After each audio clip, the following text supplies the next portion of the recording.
Thank you. All right, we're going to get started now. Um, Felina will handle the waiting room.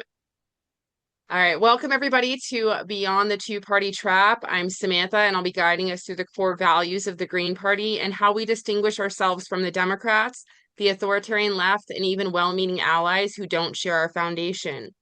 Little bit about me. My path to the Green Party began in 2007. I had never identified with, let alone voted for, Democrats or Republicans. That same year, my husband and I began investigating the truth behind the Church of Scientology. What we found led us to join a nationwide protest against their abuses, including the imprisonment of members, blackmail, and extortion. It was also in 2007 that I learned about Rachel Corrie, the American activist who was killed by the Israeli military in occupied Palestine. Her story lit a fire in us both. I immediately began organizing actions in South Florida to raise awareness about the occupation and the injustices Palestinians face. By 2011, I was organizing marches against Monsanto, mobilizing against corporate control of our food systems. Then in 2016, I discovered Jill Stein, a presidential candidate who was not only willing to criticize Israel's apartheid regime, but who carried a platform that resonated deeply with my values. She was with the Green Party. I didn't hesitate. I jumped in as a volunteer for her campaign. In 2023, after Jill announced her run for president again, Jay Weeds and I began streaming nightly to help organize for the Green Party and get people out in the streets, building the movement from the bottom up. By 2024, I was serving as regional coordinator for the Steinwear campaign across Utah, Colorado, Arizona, and New Mexico. And today I serve as secretary of the Green Party of Colorado. Now, before we jump into modern strategy, let's take a moment to ground ourselves in history.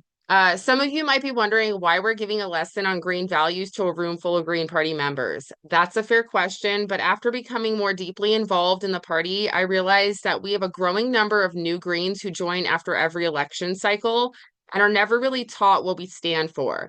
And just as importantly, we have longtime Greens who have never fully absorbed our foundational values or have lost sight of them altogether. The Green Party didn't come out of nowhere. It was born out of a deep frustration with the failures of both capitalist liberalism and authoritarian socialism. People like Murray Bookchin were foundational in shaping this vision. People like Murray Bookchin were foundational in shaping this vision. Bookchin, a lifelong anarchist and theorist of libertarian municipalism, emphasized the need for a politics rooted in ecology, direct democracy, and egalitarianism. He saw clearly that neither capitalism nor centralized socialism could deliver true freedom, justice, or sustainability. The early movement was a response to this, an attempt to create something new. Not a top-down party of ideology, but a bottom-up movement based on values, participation, and real-world community power. Let me introduce my co-presenters. Dominic, who will talk about building our strength through worker alliances rooted in syndicalism and libertarian socialism, and Jay Weeds, who will talk about protecting our party's identity from infiltration. So I want to ask you guys to fill out this poll. That's not the right one. Um, I would like to, I think all of us would like to know what brought you to the Green Party. Um, let's talk about what it actually means to be green. Okay. We are not a single issue environmental party. We are a values-based movement rooted in history and principle and in real-world action. The 4 pillars and the 10 key values of the Green Party aren't just guidelines, they're a compass for political transformation.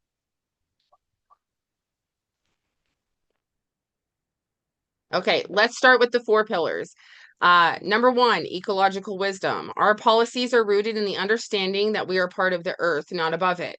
Think of the resistance at Standing Rock, where water protectors reminded the world that water is life. That's ecological wisdom in action. Number 2, social justice. From the civil rights movement to the fight for trans rights today, we stand for those confronting systemic oppression. Greens support reparations, prison abolition, and a full LGBTQIA+ equity because justice must be intersectional. Number 3, grassroots democracy. Unlike parties run by lobbyists and donors, we believe power should flow from the bottom up. The Zapatista movement in Chiapas, Mexico, is a global example of decentralized community-led governance. a model we admire to seek and reflect locally. Number 4, nonviolence. We reject militarism, empire, and the violence of poverty and environmental collapse. Green politics supports diplomacy, disarmament, and peace, because a just world can't be built with bombs. Now we're going to look at our, we're going to go deeper into our 10 key values, which expand and ground these pillars in political terms. With your permission, I'm going to share some examples of each of these as we look at each of them. So, grassroots democracy, not just voting every few years. We're talking about participatory budgeting, citizens' assemblies, and community control. Think Jackson, Mississippi's Cooperation Jackson model. And there's several examples of what this co-op in Jackson has accomplished, and they're growing even more. Number 2, social justice and equal opportunity. This means universal health care, housing as a human right, and the ending of structural racism. Policies like Medicare for All and abolishing ICE reflect these values. Number 3, ecological wisdom. We go beyond recycling. We call for regenerative agriculture, public control of energy, and a transition away from fossil fuels. The original Green New Deal came from the Green Party, not the Democrats. Number 4, nonviolence. Greens have opposed every U.S. war since our founding. We stood against the Iraq War, against drone strikes, and against arming apartheid states. Decentralization, local economies, local governance, and local control. This prevents authoritarianism and builds resilience. It's why Greens push for public banking and community land trusts. Number 6, community-based economics. From food co-ops to worker-owned businesses, we believe the economy should serve people, not profit. We did have some references to some great organizations. I don't know if Dominic's here and he could chime in. There was a cooperation that I recently learned about from Dominic in Venezuela. Dominic, what was the name of that? Seco se sola. Thank you so much. Thank you. I knew I wasn't going to be able to pronounce it, so we can think of these cooperations or even Black-led co-ops in Detroit. There's a lot of successful ones there. Number 7 is feminism and gender equity. Reproductive rights, gender-affirming care, and leadership for women and non-binary people. We don't compromise on bodily autonomy or equity. Then we have respect for diversity. Culturally, racially, politically, diversity makes us stronger, not weaker. This means standing up for immigrants, indigenous sovereignty, and religious freedom. Personal and global responsibility. We hold ourselves accountable from the local compost bin to the global climate treaties. We walk our talk. And finally, number 10, future focus and sustainability. We plan not for the next quarter, but for the next generation. That means investing in education, banning toxic chemicals, and leaving a livable planet behind. These values are not just philosophy, they're action. They are how we govern, they are how we run our campaigns, and they are how we show up in communities. Being green isn't a brand, it's a commitment to a different kind of world and a different kind of politics. With that foundation laid, I'm going to pass the mic over to Dominic. He's going to walk us through how we build real power with workers and unions by showing up in solidarity and organizing with integrity. Awesome. Thank you, Samantha. Great job. So, hi, everybody. My name is Dominic Deluce. I live in the Bay Area, California, and for the last 16 years, I've been actively involved in the labor movement. Labor has the numbers, infrastructure, the history, and most importantly, the desire for change.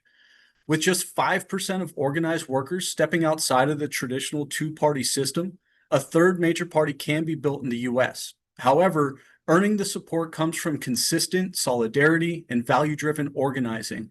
There's really no shortcut to this. Workers recognize genuine assistance whenever they encounter it. As somebody who is focused on internal union organizing to build genuine grassroots movements within my own labor organization, I wanted to offer a perspective on what truly resonates with workers who feel that they have no political home. My journey began in a construction trade union in Pittsburgh, Pennsylvania, after numerous failed attempts to join the workforce at the age of 21. By the mid 2000s, it became evident that the union had a predominantly Democratic Party affiliation.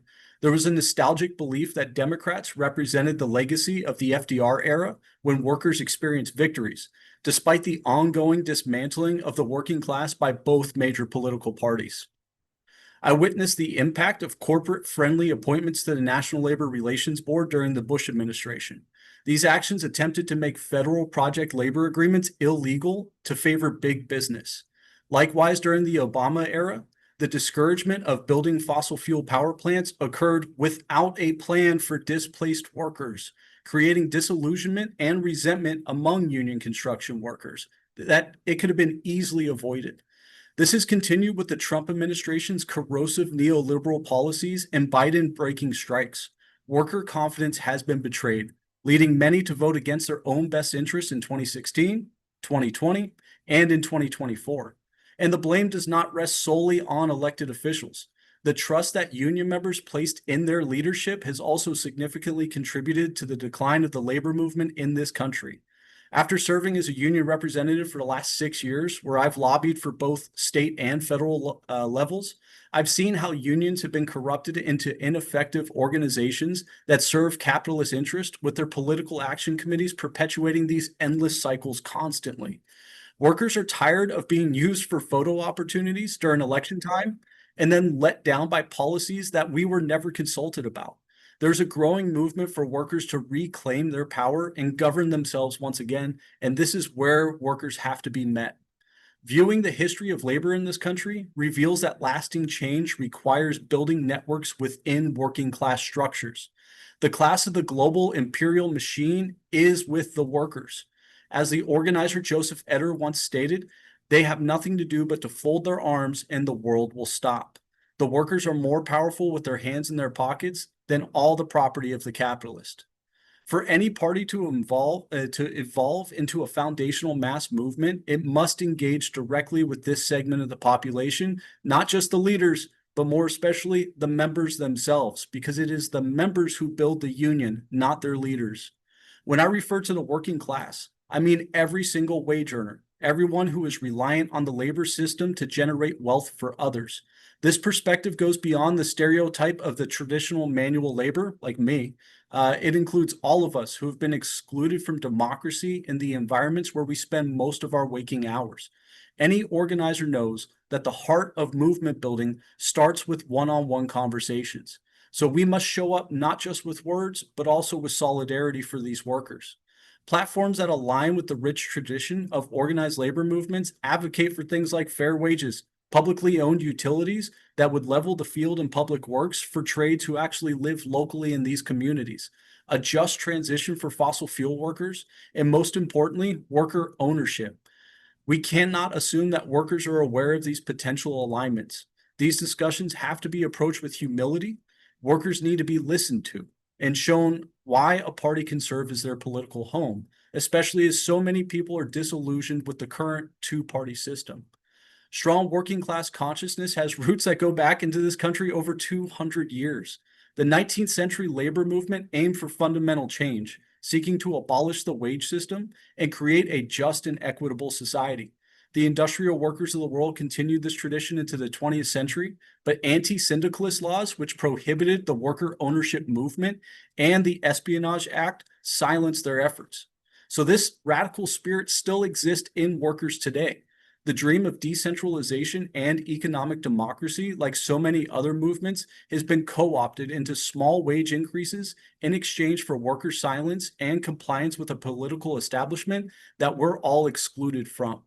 As Mother Jones once critiqued the labor movement in 1925, the rank and file have let their servants become their masters and dictators.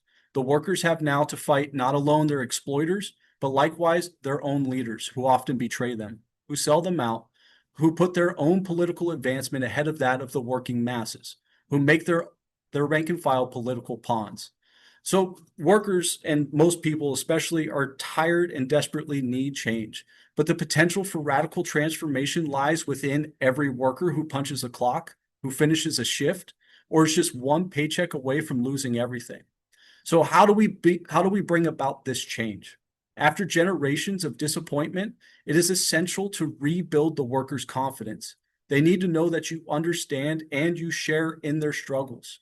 To earn that confidence, stand on the picket line, attend union barbecues even when there's no immediate need, and make yourself available to meet with local rank and file committees, which are vital to fostering good unionism. Establishing a labor caucus can create a space for open discussions on policy, an area where most workers actually feel they're left out of the conversations. Furthermore, attending workshops held by organizations like Labor Notes and distributing pamphlets that illustrate how you can support workers is especially crucial.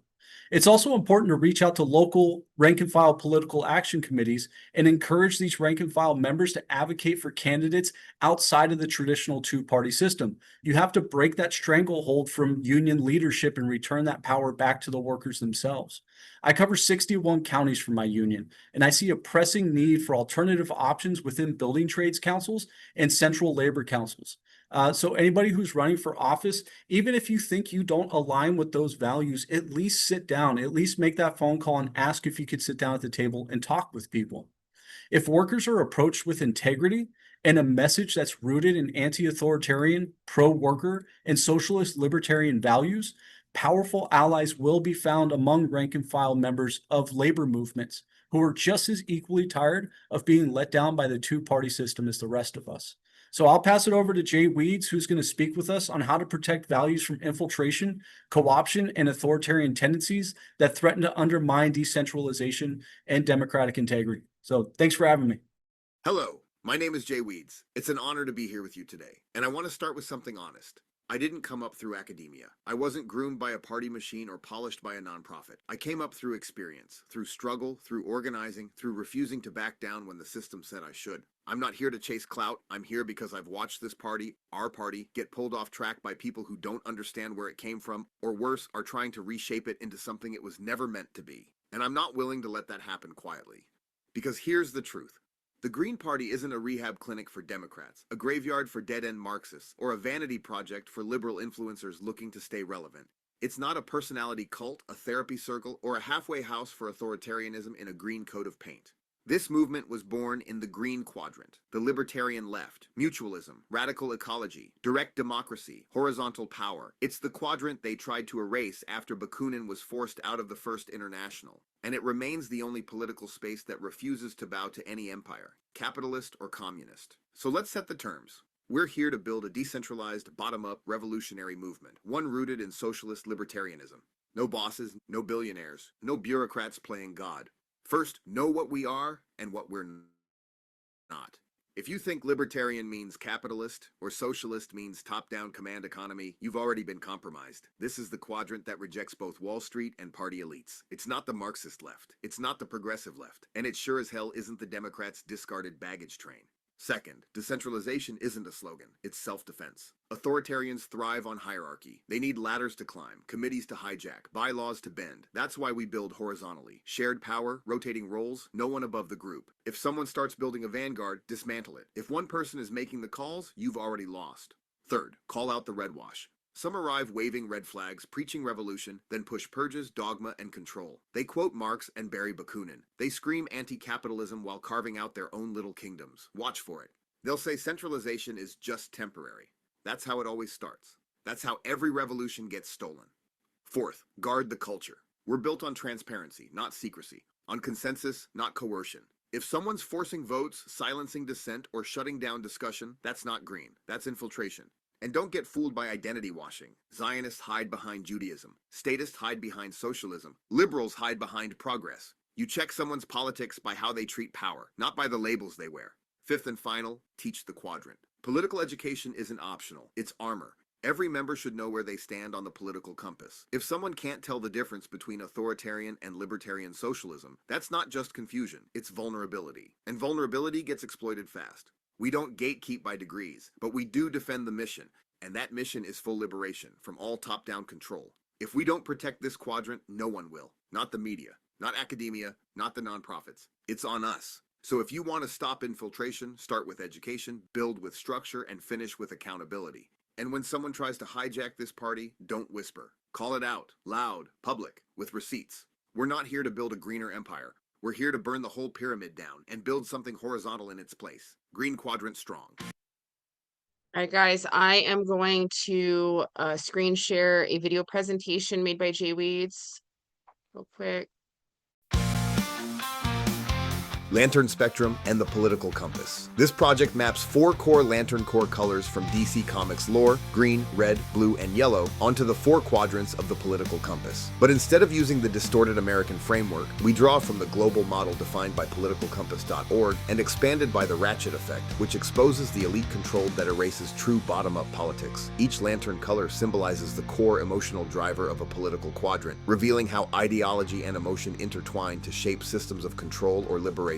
Green Lantern, willpower, libertarian left quadrant, green quadrant, emotion, willpower, conscious choice, resistance to control, meaning the green quadrant is rooted in mutual aid, cooperative struggle, and the rejection of both economic hierarchy and state domination. It isn't driven by fear or rage, it's powered by active, intentional will to build solidarity and freedom. This is the only quadrant where real revolution happens. It resists both wings of the ratchet and embraces decentralized liberation. It's the quadrant of anarchists, syndicalists, libertarian socialists, and mutualists.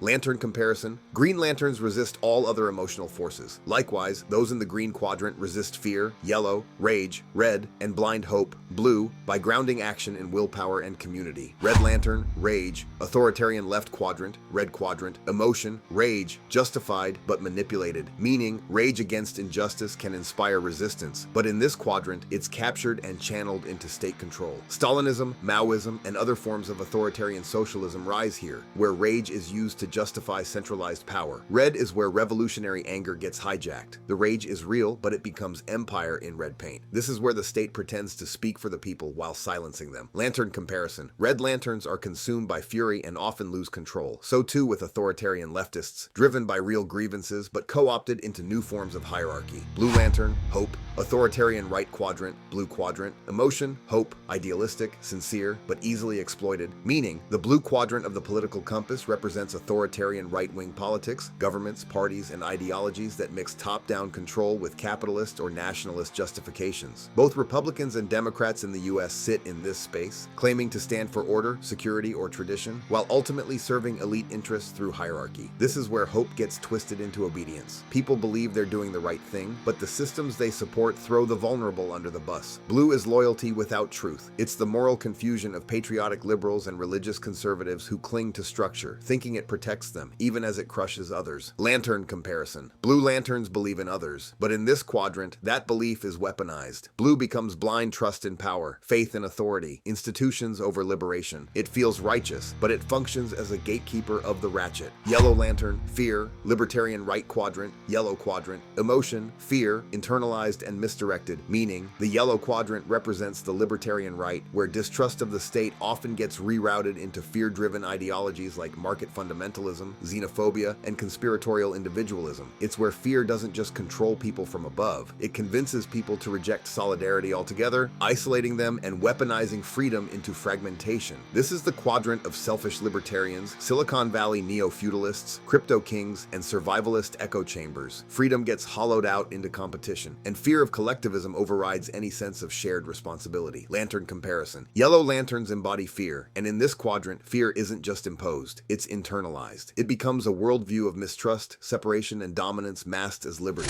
Where does your light shine? Each lantern shines with the emotion that drives their quadrant: willpower, rage, hope, or fear. But real-world politics isn't about comic books. It's about where you stand when power demands obedience, when injustice fuels control, and when fear drowns out freedom. Are you driven by control, by conformity, by fury, or by the conscious will to build something better? Find your quadrant. Take the test, politicalcompass.org. And once you know where you are, choose what kind of lantern you want to be, because the world doesn't need more pawns of the ratchet. It needs light, real light, from below, from within, from the will to resist. All right, guys, I am back. Thank you, Jay Weeds, for your talk and your presentation. Also, Dominic, thank you for your talk earlier. We've covered a lot today: our values, our history, our distinction from other political movements, and the importance of labor alliances and protecting our identity from infiltration. So we're going to bring it all home. If there's one thing I want everyone to leave with today, it's this: The Green Party is not a reaction. It's not a temporary protest. It's a radical, intentional alternative to a system that has failed people and planet alike. We are the political home for people who believe in community over control, people over profit, and ecosystems over empires. But if we want to grow, really grow, we have to stay grounded in our values. We have to build real relationships in our communities and resist every attempt to dilute what makes us different. So here's what we can do next. First, take the political compass test. Learn where you stand. Number 2, join a local green working group or campaign. Don't just watch, participate. Start a conversation with someone you know who's politically homeless. You might be their bridge to something real. Support labor efforts and coalition building wherever you are. Show up and show that we are serious about workers' rights. Build mutual aid networks. Show your community what the Green Party is really about. And organize action. We shouldn't just be joining protests, we should be leading them. The two-party system is a trap, but we're not getting out of it. We're building something better together. I want to thank you all for being here, and I want to open the floor for conversation, questions. So if anybody would like to, all right, Adam. All right. I've been disabled my whole life. And the thing is I have, how do I put it? Basically, like I've heard a lot of people who are Democrats that are like, oh, the Democrat Party cares about, disability and accessibility and that. But yet I've noticed that over the years, as I've left the Democrat Party, that I've had people tell me before that the Green Party really doesn't care about disability, but it would be nice to know what things the Green Party does care about disability and accessibility as well, because if you know what I'm saying, over, I guess. Yeah, so I think it's hard to point out very specific examples of how the Green Party cares about disability, but I think one of the major things for me, how I would relate to this is I think being inclusionary is really important with the Green Party. When we have things like even this ANM, for example, we actually have a vote coming up in the National Committee that would determine whether we should keep our meetings virtual or move them to in-person meetings. And I'll say that for the most part, most national delegates understand that keeping these meetings, these conventions and meetings virtual, it helps include everybody. Because not only do we have people who have obligations and responsibilities, they might have jobs they can't take time off of. Maybe they're a caretaker, or maybe they are disabled and they can't, and I don't mean to exclude, poverty, because I think a lot of us are poor and wouldn't be able to afford flying across the country for a meeting. But just to look at this about disabled persons is a lot of people aren't able to travel.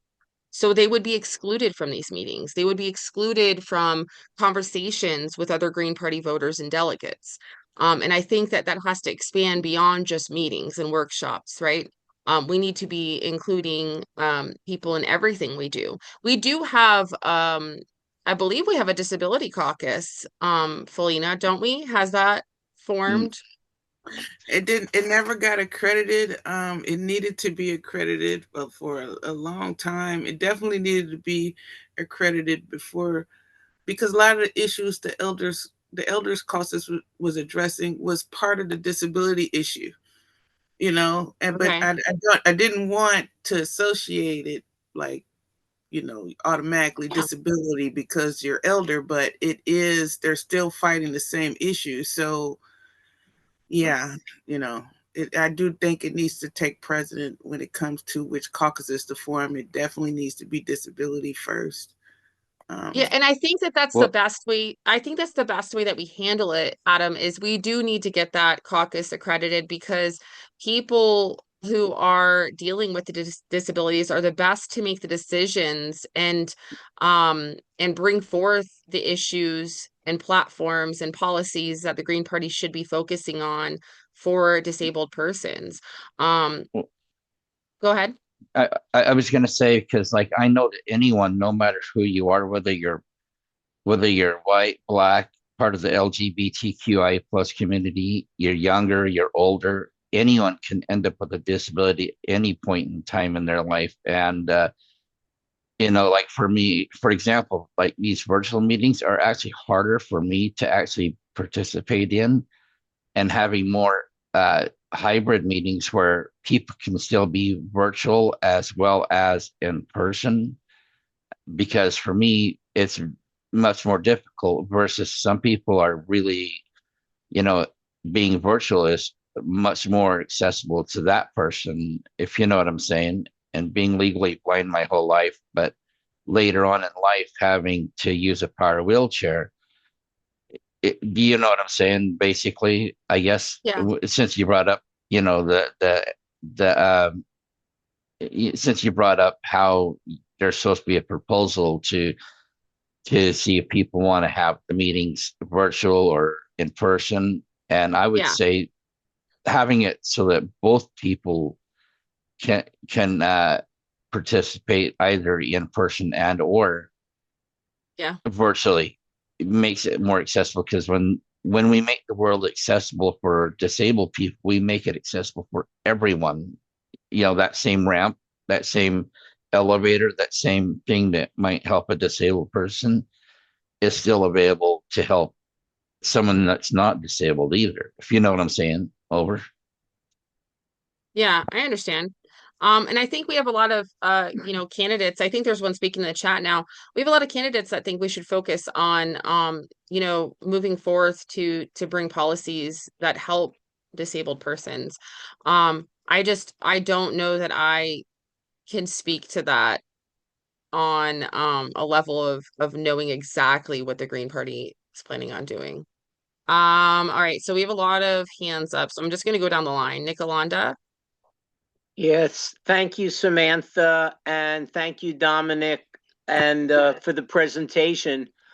There's so much, and I'll try to keep it concise. The screen has the poll results rather than the gallery, so I wasn't sure my hand was still up. So thank you for calling on me. There's so many points. I'll take the one that's being discussed now. I've been to since I've been a Green for 35 years or 33 years, I've been a delegate.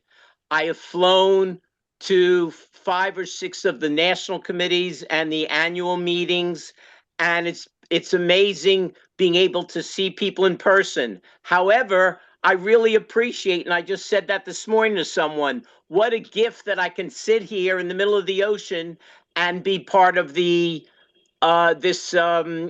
convention. So I feel that the reality is that we all are unique. So different people, someone who has a lot of money doesn't mind to fly different places. Other people can't. There's disability, there's work, there's all kinds of things. And this morning, this is the third workshop I've been in, and I have to get up at 6 o'clock in the morning or 5:30 to participate. And so that's a challenge. In the past, I've missed numerous gatherings. So the workshops. So the information that's being shared, my brain and my insides are full. Yes, there's new 20, 21, 22-year-olds joining the party, and they have all this energy that I don't seem to have as much anymore. And then there's people that have been around for 30, 35 years that have an institutional memory, which I see as having been a delegate for 10 years. I watch people saying things and says, oh my, for example, this meeting just now, people are asking, who's this, who's that, who's that? So I just went to the list on the Eventi site. I got the guy who was talking and copied his biography. Samantha, that's what I did with you. So there's a lot of people who don't even know how the site is set up. So again, I could go on and on. I just want to say that there's so much information you all gave. Dominique, your union sharing, I mean, I'm tongue-tied because it was just, again, so brilliant. And what I want to leave maybe is that I've seen that also as a delegate. I totally stand by the 4 pillars and the 10 key values, and yet I disagree with some of our party platforms. So I don't push them. That makes me a minority. And what I learned as a Green early on is you can step aside. There is no comparison to a progressive Democrat, I'm saying that in quotes, and a Green.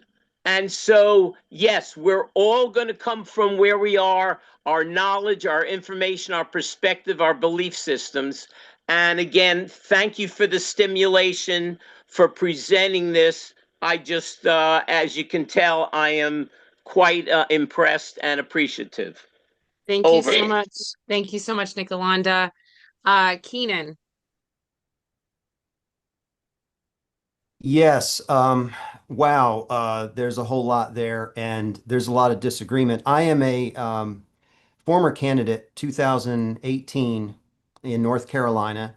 I came into this party looking for building working class power. And I'm not afraid of the working class having power. And the thing is, I think there's a lot of stuff that gets mixed up in here with so-called authoritarian left. I hear this from in the Democratic Party. I have never been part of either of the two-party system, specifically because all that I ever hear from them is that because I want the working class to be in power, that means that I'm an authoritarian communist. So I think that there's some, really off-putting stuff here that supposedly I would be considered an infiltrator by a bunch of what I just heard. And I'm a former candidate. I got, was one of the first ones in North Carolina to run as a Green. Only got 3.5% of the vote, but that's more than a number of our candidates have gotten. And I'm just really off put that from some of what I've heard here, I would be considered by some people here an infiltrator. Again, I can get that at the Democratic Party. I can get that from them. I want to also point out the mention of Bookchin. Bookchin, Murray Bookchin is considered to be a influence on the Kurdistan Workers' Party in Syria. Now, just in terms of, we can talk about how, good ideas sound all day long. And I just want to point out, though, that the United States military presently occupies a third of Syria, and they've used an organization in part. Now it's a difficult situation to be in, but nonetheless, in many ways, they have used Murray Bookchin's ideas as a way, they've exploited those ideas as a way of effectively occupying 1/3 of Syria.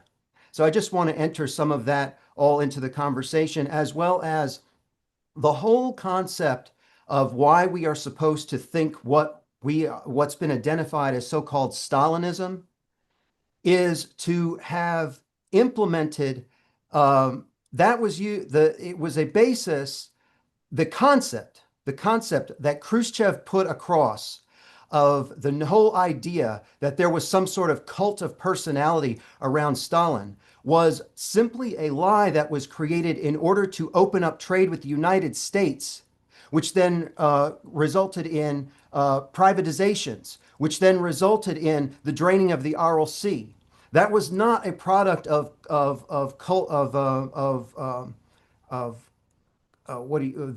collectivized agriculture.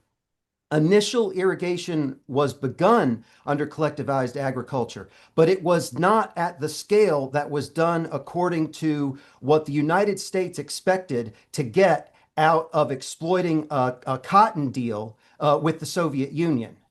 That had everything to do with de-Stalinization, not Stalinism. There's no such thing really as Stalinism. That's a falsehood. And all that this has ever been intended to do was to be used by NATO as a way of enforcing U.S. imperialism around the world and interrupting international working class solidarity, real working class solidarity, and bringing the working class into power. Please do not refer to me as an authoritarian leftist. Over. Okay, so I think there's a lot of communication here that's been misinterpreted and things are getting convoluted because we advocate for worker control. We advocate for direct democracy. We advocate for the workers owning the means of production. We don't even have time to get into a long-winded debate of authoritarian versus libertarian socialism in here and go over history and, atrocities. That's just, we don't have time for that. No one's accusing you of being an infiltrator. If you're advocating for everyone, every individual to have liberty and freedom and everybody to have equal direct democracy, and you're advocating for the workers to have control, and everybody to have the means to live, to have a life, then you're probably not an authoritarian socialist. But I think this is probably a conversation we can have down the road somewhere else, and we just don't have time for it here, especially with us having hands up still. But Dave, go ahead. Can you You're hear me? muted, Dave. Thanks, Nick. Can you hear me? Okay. Dave Mullix from Hawaii. Haven't been involved in the Green Party for too long. I've been an independent for like ever. Both parties are just ridiculous. I've been a grassroots organizer for 60 years. I'm a national delegate, which I'm very disappointed in the national delegation. There's not a whole lot of activity to bring a national campaign together for the Green Party. I'm glad I finally found my peeps, the organizers here, Samantha and Dominic and Kaden. Thank you for what you said. I think you had a lot of relevant points there. But so how can I hook up with other organizers? I'm so frustrated. We right now are really lucky. This is an incredible opportunity for the Green Party. Both the Democrats and the Republicans have shot themselves in the foot, and people are fleeing both parties in droves. They're workers, and people are searching for a party to represent them. And the Green Party is that party. Our platform is a party that the majority of the people in the country want. But we're not doing a whole lot to organize and bring them in. The DSA did an incredible job. They had a great ground campaign getting the the mayor, their candidate, to win the primary against the incumbent. That was incredible. They started out in 2016 with 6,000 members. Now they've got over 90,000. But they got an incredible ground game. They are on the ground organizing. They're bringing in young people, and they're getting enthusiastic.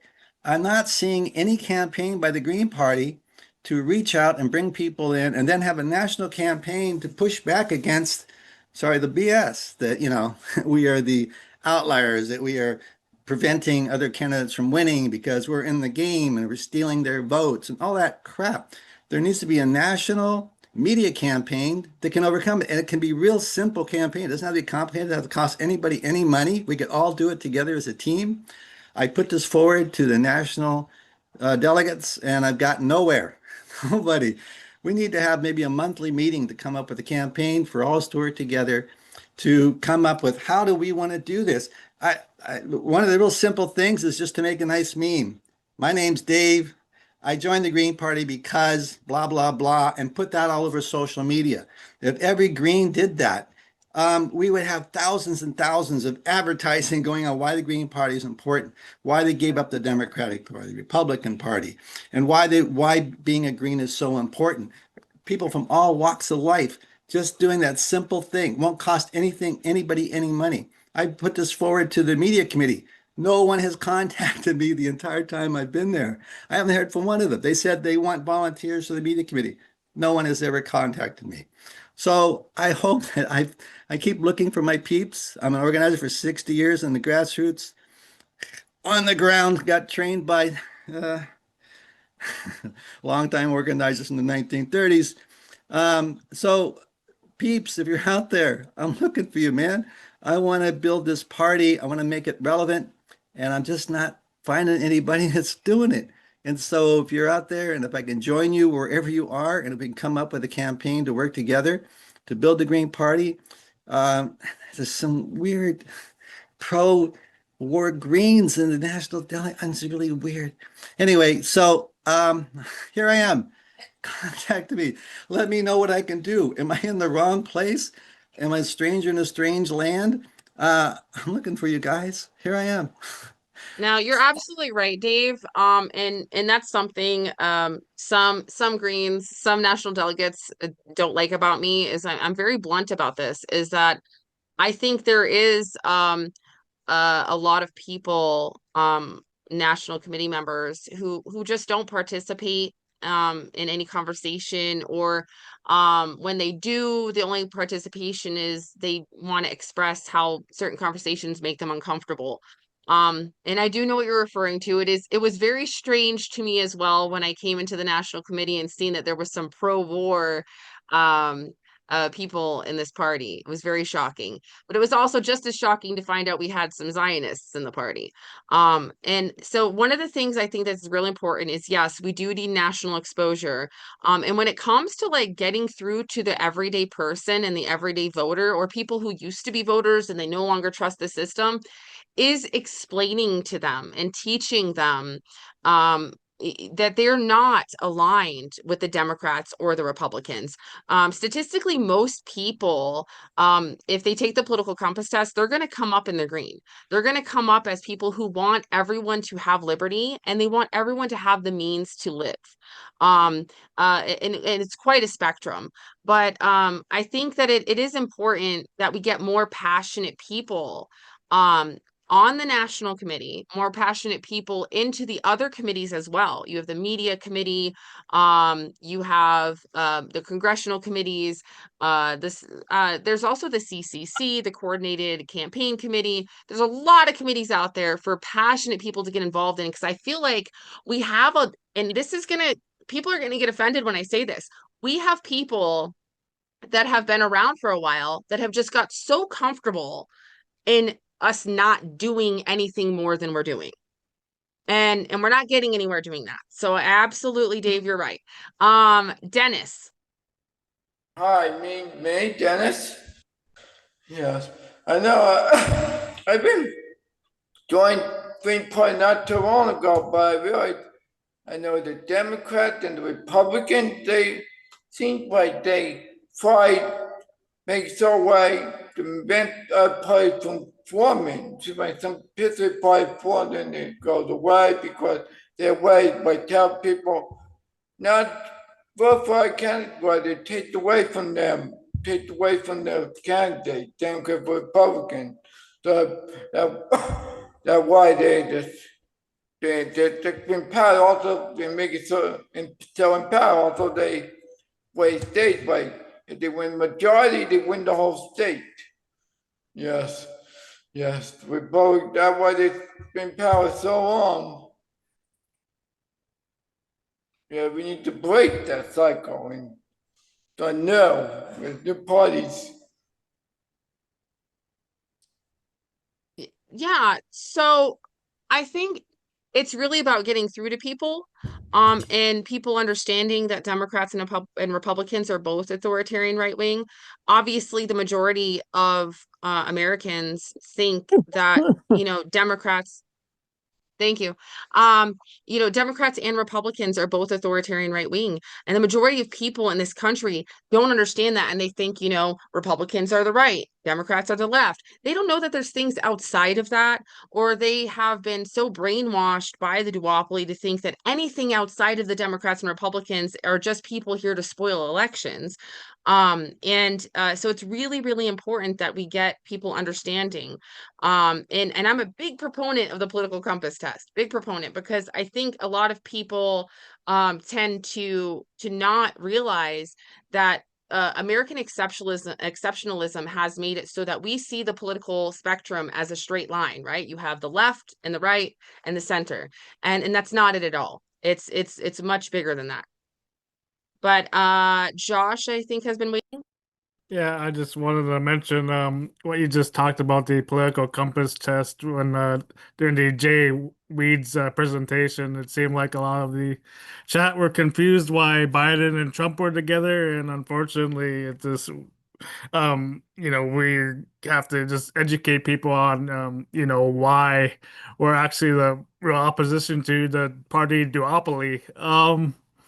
Although like I'm not such a big proponent of the political compass test. I do take it and I landed in the green. I like when I talk to people, I like sorry, I'm getting a phone call. I like to I got me this thing. Well, that was the point I wanted to make. Sorry, I gotta stop this phone. I'm sorry. Did anybody else have their hands up that I didn't call on? I have my hand up again. Oh, okay. Go ahead. How did that happen? I was unmuted. Okay, thanks. Thank you, Samantha. Yes, you brought up a couple of points and I heard some other people talking. First of all, and I'm looking at the chat and it's a challenge for me to read the chat and listen what's going on, but that's just where I'm at. So people are saying, oh, I've reached out to the party and nobody's coming back to me. And that I don't get. If they're not coming back to you, you keep on reaching out or you initiate something. It's not a daddy party up top. We're talking about vertical and horizontal. So it's incumbent upon each person. Now, I am not going to support, and I've been, like I said, a Green a long time. I'm not going to support, I've been a candidate. I've been a state chair, county chair. I am not going to support certain platform positions I don't agree with, but I'm not going to go to the Democrats, Republicans, or some other party. I'm a Green, and it's not a dictatorship. So we have a party, multiple people are coming from multiple positions. Samantha, I was a longtime delegate, and you saw that I rarely talk because, yes, the way people talk on the affairs list and the national delegate list, I have a challenge with. There's no reason to be attacking anybody, and yet people think that, like, look, I'm talking really loud because I'm way out here in Hawaii. That we just have thank you for laughing, Hariaksha. So we have and thank you also, Samantha, from smiling, because we have people coming from all different places. I just listened to David Cobb's presentation, and it was incredible. It was an insight that I was not aware of. And yet I've heard in this party, people cut the shit out of him when he ran for president because they wanted to be with Nader. So again, if you have a history, people are coming from different places where they're at. The accusations, if God forbid you don't hold the 100% party line, and those who've been a delegate have seen, we don't run by consensus. We have a vote. So if 2/3 vote for something, that means 1/3 of Greens do not agree with whatever that position is. Well, I'm not going to quit the fucking Green Party because someone doesn't like what my position was. I'm still a Green. And there's no comparison. And I'm out here getting petition signatures, and we've been trying to have this party. We were the first state that had a Green win in a partisan race against a Democrat Republican. People come and go to the party. Is it growing? Is it not growing? Again, what I love is the stimulation that Samantha, you have presented by presenting this.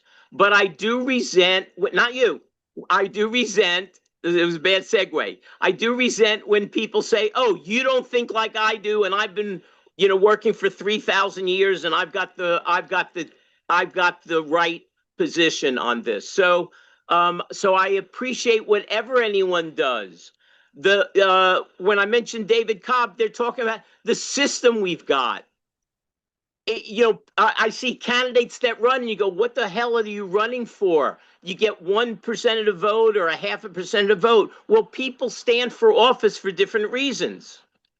And we're dealing with a system, a country that is so brainwashed that I think, Samantha, you alluded to. I tell people I'm around, quote unquote, Democrats and progressives, quote unquote. There are people I know who are more radical than me who choose to be within the Democrat Party. I'm not going to say you're full of shit. I try to talk to them and say, no, really look at what the Green Party stands for. But, I'm not their daddy. So we take everybody where they're at. And if you find a party that's better than the Green Party, let me know.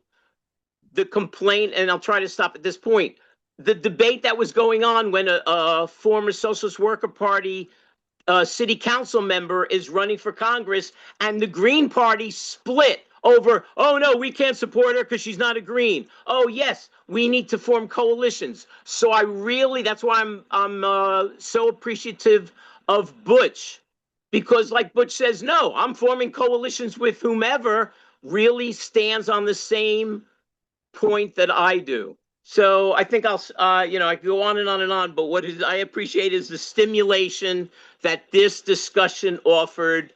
And if we could have discussions like this on the Green Party affairs list, Samantha, maybe people like me would have spent more time in discussions. And I do like your perspectives because it stimulates me, whether I agree with you or not, though most of the time I do. Anyway, out. Thank you. Aloha. Thank you again, Nick. And I want to say that I want people to understand I'm not like an isolationist and think that all Greens should be isolationist. We should work with when it comes to building support in our communities, and when it comes to action, we should be building coalitions with people. But I think it's very important to make sure that we have a very dark, deep line, defining line of when it leads into kind of like compromising the party. When it comes to like, hey, we're going to take people who clearly do not align with our values, and we're going to promote them, and they don't even use, the Green Party in name, which we do have a lot of people that have in the past and still do use the Green Party name to run for office, and they're not green. We see it every single election.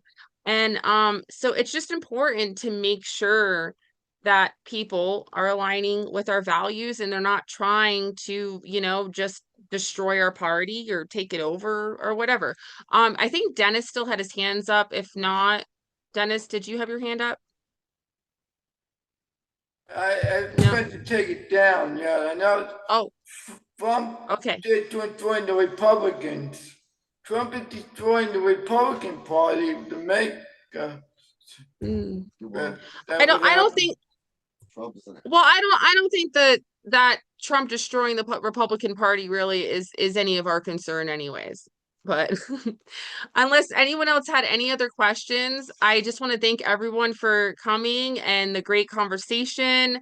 And I hope that you guys take the time to reach out to your communities, reach out to workers in your community. Also, Jay Weeds has in his profile picture his most recent book that is called The Ratchet Red Wash, and it talks a lot about and has a lot of historic references and great information about the things we went over today. Thank you guys, and I hope to see you at the next ANM.